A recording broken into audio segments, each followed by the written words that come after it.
Frieze London is this piece, 20 years old, tents across Regent's Park, hundreds of millions of pounds worth of art in those tents.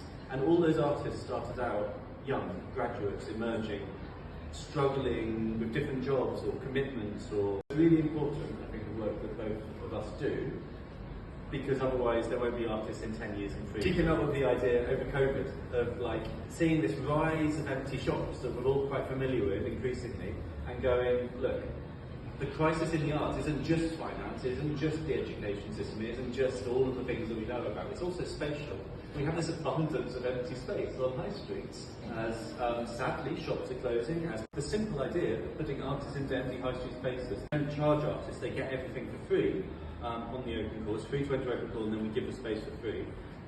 But one thing they do in return is some kind of public programme. We've been founded as a charity, a fairly new charity, to try and tackle the long-term problem of artists and makers being driven out of, in London, the UK in general, but starting in London, by rising rent. That artists would go into a cheap part of town and make it a really sexy part of town, but the prices would go up and the artists would be driven out, and they'd move on, and they'd move on to another bit of London. And the difference in the last 10, 15 years is there isn't another bit of London that's deep enough for the artists to move to. More importantly for the UK, they are doing one of two things. They're moving to a competitor city, or maybe even worse, they give up.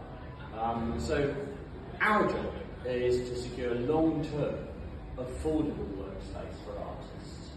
By long-term, we actually like it to be forever. And affordable means it's got to be way below the market, because London's market, you know, all the money that's poured into property in London means there's no way that artists and makers can afford it. I'm managing largely an artist, and I think with artists and creatives, sometimes our practices are very insular, and we're very focused on creating the ecosystem that is created in terms of we create our work, and we need space. So we need space for the social aspect of what art is, a connection that space created invites.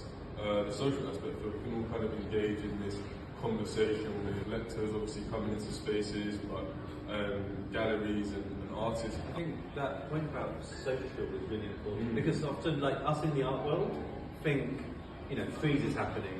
You're probably people here connected to the art world, you're working, you're making. Kids walk past, they look confused. Then after the second week, they maybe put a foot in, they go, are we allowed in? And then the third week, they're talking to the artist and go like, well, how can I do this? I like computer games too. I didn't know it was an art form. High Street isn't historically just a space of like capitalism and consumerism. It was a place of social and coming together of different kinds of demographics and people and backgrounds. It can be as simple as just allowing different people to use the city and spaces differently. It's not like the property sector is against art and creativity. It just a lot of the time doesn't really occur as one of the ways of adding value to a place. Culture, creators, having artists actually doing stuff where you live makes it a better place to live. It's an amazing moment and opportunity with Hypha and Creative Life Shots, where creativity is being championed and raised up.